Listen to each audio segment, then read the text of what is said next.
ये है प्रणीत मोरे, जिसके कॉमेडी शो की क्लिप आपके फीड में जरूर आई होगी। ये क्राउड वर्क कॉमेडी करता है, आसान भाषा में ये अपनी ऑडियंस के साथ बात करता है और उसमें से जोक्स और कंटेंट निकालकर सोशल मीडिया पर अपलोड करता है। तो इसकी ऑडियंस में से ये एक बंदा है जिसका नाम है हिमांशु, जो एक लड़की को डेट पर ले जाने का किस्सा सुनाता है। उसमें वो कहता है कि उसने उस लड़की को 370 रुपए वाली बिरयानी खिलाई थी और फिर उस 360-70 रुपए के रिटर्न में वो उससे कुछ चाहता था। वो कहती क्या क्या खिलाओगे, मगर तू बता क्या खाएगी। हाँ। तो हमने चिकन बिरयानी खाई, वो खाई होगी 360-370 रुपए की। फिर वो कहती घर छोड़ाओ, महा यार 370 रुपए लगे हैं, मगर वसूलता करूँगा। फिर वो बताता है कि उसने उस लड़की के साथ क्या क्या हरकतें की। किस कर रहे हम, मेरे को मजा नहीं आ रहा। महा यार करते करते मैंने उसकी टॉप उठाया नीचे, और फिर देखते ही देखते ये क्लिप वायरल हो जाती है और इसके ऊपर लोग अपने कमेंट्स करने लगते हैं। और फिर महाराष्ट्र साइबर सेल इन तीनों के ऊपर एफआईआर कर देता है। इस लड़की के ऊपर क्यों एफआईआर हुई इसके बारे में हम आगे बात करेंगे। अब यहाँ पर बहुत से लोग कहेंगे कि ये तो एक सिर्फ जोक ही था, लेकिन नहीं। देखो, कॉमेडी और डार्क जोक्स एक अलग चीज होती है और ये कुछ अलग ही चीज है। 370 का लॉस हुआ है। हाँ। देखो, यहाँ पर डेट पर ले जाने का या फिर बिरयानी का या फिर 370 रुपए का कोई भी प्रॉब्लम नहीं है। प्रॉब्लम उस माइंडसेट का है कि भाई मैंने तो अब इसके ऊपर पैसे खर्च किए, अब तो मुझे कुछ रिटर्न में जरूर चाहिए। देखो, पैसे खर्च करना आपकी मर्जी है, लेकिन ऐसी हरकतें करने के लिए उस लड़की का कंसेंट भी जरूरी होता है। मैं यहाँ पर ये क्लेम नहीं कर रहा हूँ कि कंसेंट था या फिर नहीं था, लेकिन ये जो माइंडसेट है ये खतरनाक है सोसाइटी के लिए। और इसी वजह से हिमांशु को, प्रणीत मोरे को और इस शो को बहुत ही बुरी तरह से ट्रोल किया गया और क्रिटिसाइज किया गया। और इनके ऊपर एफआईआर तो हुई और साथ में हिमांशु की जॉब भी चली गई। हाँ, उसे जॉब से निकाल दिया गया। अब आप या फिर बहुत से लोग कह सकते हैं कि प्रणीत मोरे की इसमें क्या गलती थी,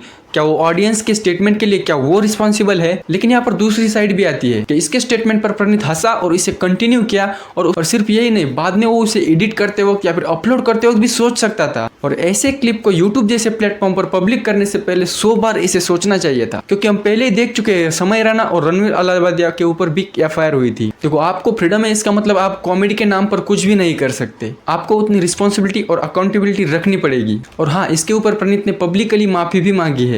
जिनको भी इस वजह से हर्ट हुआ है उन सब से मैं माफी मांगना चाहता हूँ। जो भी लीगल प्रोसीडिंग्स मेरे अगेंस्ट हो रही है उसके लिए मैं अथॉरिटीज के साथ कोऑपरेट भी कर रहा हूँ। देखो, ये स्टेटमेंट तो उसने नहीं कहा, लेकिन इसमें उसकी भी गलती है, ऐसा उसने एडमिट किया और ऐसा कहा कि वो आगे से अब ऐसी गलती नहीं करेगा।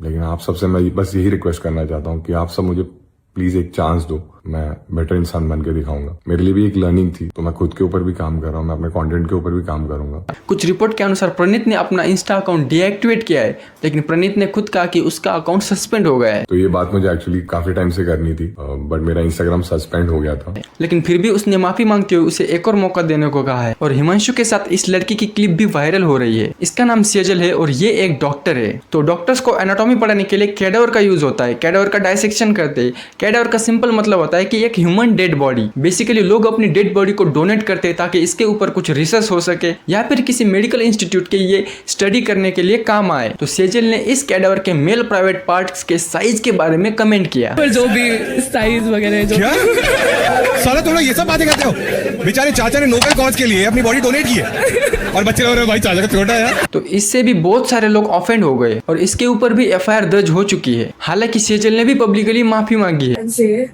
And I'm very sorry that thing happened and I said the very wrong thing.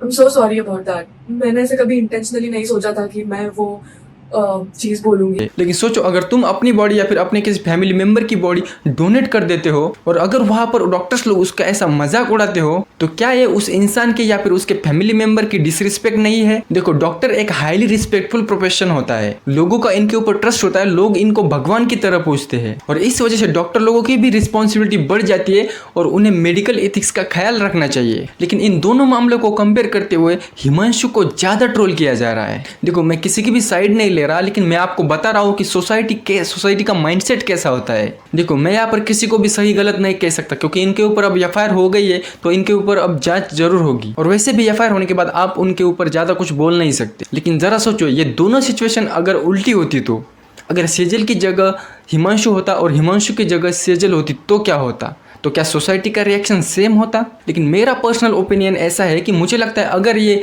Case reverse होता तो शायद उतनी चीजें नहीं होती, इतनी बड़ी कंट्रोवर्सी नहीं होती हिमांशु के केस में। मेरा मतलब है कि सेजल ने अगर वो 370 वाली बात कही होती तो उतनी बड़ी कंट्रोवर्सी नहीं होती उस साइड में। लेकिन हिमांशु ने अगर फीमेल डेड बॉडी के बारे में कुछ कहा होता तब ये नेशनल इशू बन जाता, इसको आप भी एक्सेप्ट करोगे और इसके लिए लोग रस्तों पर उतर आते। देखो यहाँ पर मैं किसी के ऊपर भी आरोप नहीं लगा रहा हूँ, लेकिन मैं आपको बस सोसाइटी का और हम सब का आईना दिखाना चाहता हूँ कि किस तरह सोसाइटी मेल और फीमेल को अलग तरीके से ट्रीट करती है। हालांकि जो गलत है वो गलत है, ये मैटर नहीं करता कि वो फीमेल ने कहा है या फिर मेल ने, क्योंकि आपने पैसा दिया है इसका मतलब ये नहीं कि आपने उसका कंसेंट ले लिया है। और यहाँ पर कॉमेडियंस की और यूट्यूबर्स की भी रिस्पॉन्सिबिलिटी बनती है कि वो अपलोड करने से पहले उस क्लिप को 2 बार सोचे, क्योंकि अपलोड करने से पहले आप 4 से 5 बार उसे चेक कर सकते हैं, लेकिन अगर एक बार अपलोड कर दे तो फिर आपके हाथ से तीर छूट गया है, फिर आप दोबारा बैक का बटन नहीं दबा सकते। और कॉमेडियंस को भी समझना होगा कि डार्क कॉमेडी और इलीगल स्टेटमेंट के बीच में काफी फाइन लाइन है। तो इस कंट्रोवर्सी के ऊपर आपका क्या कहना है कमेंट करके जरूर बताना। और अगर इस वीडियो से किसी को भी ठेस पहुंचती है तो मैं उसके लिए माफी मांगता हूँ।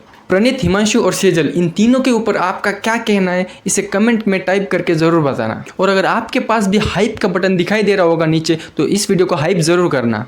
और मैंने खान सर के कंट्रोवर्सी पर भी एक वीडियो बनाई है तो उसे जाकर जरूर देखना। मिलते हैं अगले वीडियो में, तब तक के लिए जय हिंद।